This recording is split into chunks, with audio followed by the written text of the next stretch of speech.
Have you ever heard of a genius from the golden age of Islamic history who is known as the Prince of Physicians and the father of modern medicine? Today, let's dive into the story of Ibn Sina, a brilliant mind who transformed the face of science.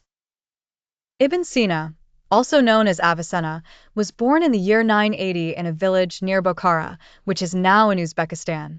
From a young age, his curiosity was unmatched, devouring any book that came his way.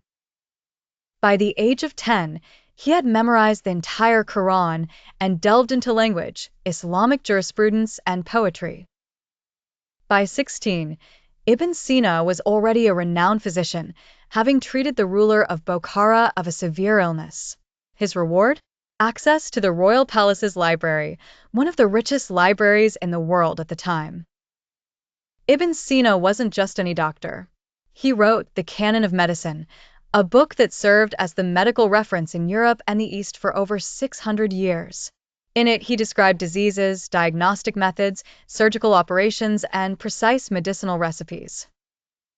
He was the first to describe diabetes accurately, distinguished between bacterial and viral infections, and used complex techniques at the time, like measuring the pulse and analyzing urine to diagnose conditions.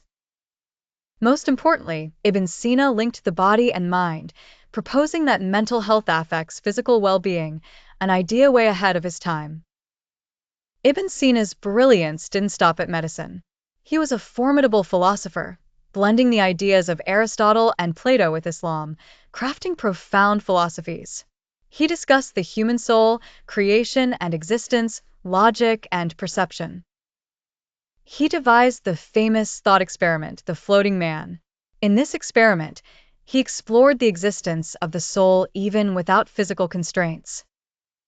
Ibn Sina wrote over 450 books across all disciplines, including chemistry, astronomy, geography, music, and psychology.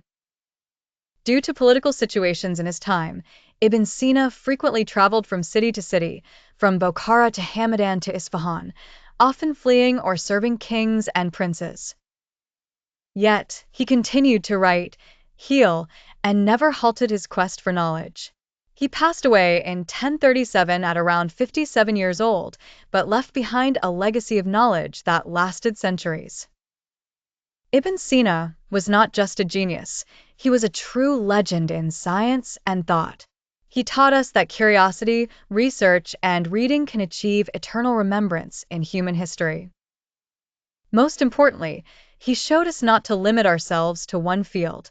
Let your mind soar. If you enjoyed the story, don't forget to share it and let us know in the comments. Who would you like to hear about next? Al-Khwarizmi, Al-Farabi, or Abbas ibn Firnas?